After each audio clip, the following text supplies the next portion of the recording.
Haemorrhagic സ്ട്രോക്കിലെ ഏറ്റവും പ്രധാന intervention, അതായത് മോർട്ടാലിറ്റി, മരണനിരക്കും അതുപോലെ തന്നെ വൈകല്യം കുറയ്ക്കാനുള്ളതും കാണുന്നത് ബ്ലഡ് പ്രഷർ ഉടനെ തന്നെ കുറയ്ക്കാനുള്ള ശ്രമങ്ങൾ ആരംഭിക്കുക എന്നതാണ്. അതായത് 1 മണിക്കൂറിനുള്ളിൽ തന്നെ 20 മുതൽ 25% BP കുറച്ചാൽ ഈ ഹെമറ്റോമ, ബ്ലീഡിങ് വലുതാവുന്നതിനുള്ള സാധ്യത കുറയ്ക്കാൻ സാധിക്കുമെന്ന് പഠനങ്ങൾ സൂചിപ്പിച്ചിട്ടുണ്ട്.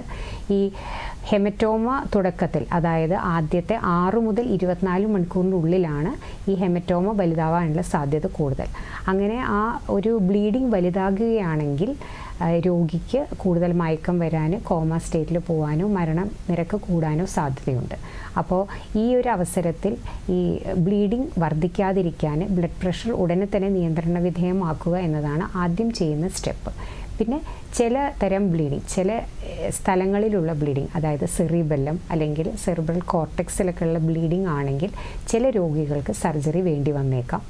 പിന്നെ വേറൊന്ന്, നമുക്ക് ഇപ്പോൾ ഒരു ഇഷ്കിമിക് സ്ട്രോക്ക് വന്ന രോഗികൾക്ക് ചിലർ ബ്ലഡ് തിന്നിങ് ആയിട്ടുള്ള മരുന്നുകൾ, ആൻറ്റികൊയാഗുലേഷൻ ഗ്രൂപ്പിലുള്ള മരുന്നുകൾ കഴിക്കുന്നവരുണ്ടാവും. അപ്പോൾ ഈ ആൻറ്റികൊയാഗുലേഷൻ ഇഷ്കിമിക് സ്ട്രോക്ക് പ്രിവെൻറ്റ് ചെയ്യുമെങ്കിലും ഇതിൻ്റെ അപൂർവമായിട്ടുണ്ടാകുന്ന ഒരു കോംപ്ലിക്കേഷനാണ് ഹെമറേജ്.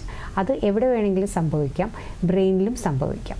അപ്പോൾ ഈ തലച്ചോറിൽ ഈ ആൻറ്റികൊയാഗുലേഷൻ മരുന്ന് കൊണ്ടുണ്ടാകുന്ന ഹെമറേജ് വരികയാണെങ്കിൽ അതിനെ റിവേഴ്സ് ചെയ്യുന്ന ചില മരുന്നുകളും കൊടുക്കേണ്ടി വരും. അങ്ങനെയാണ് ആ ബ്ലീഡിങ് പെട്ടെന്ന് വലുതാവാതിരിക്കാൻ സഹായിക്കും.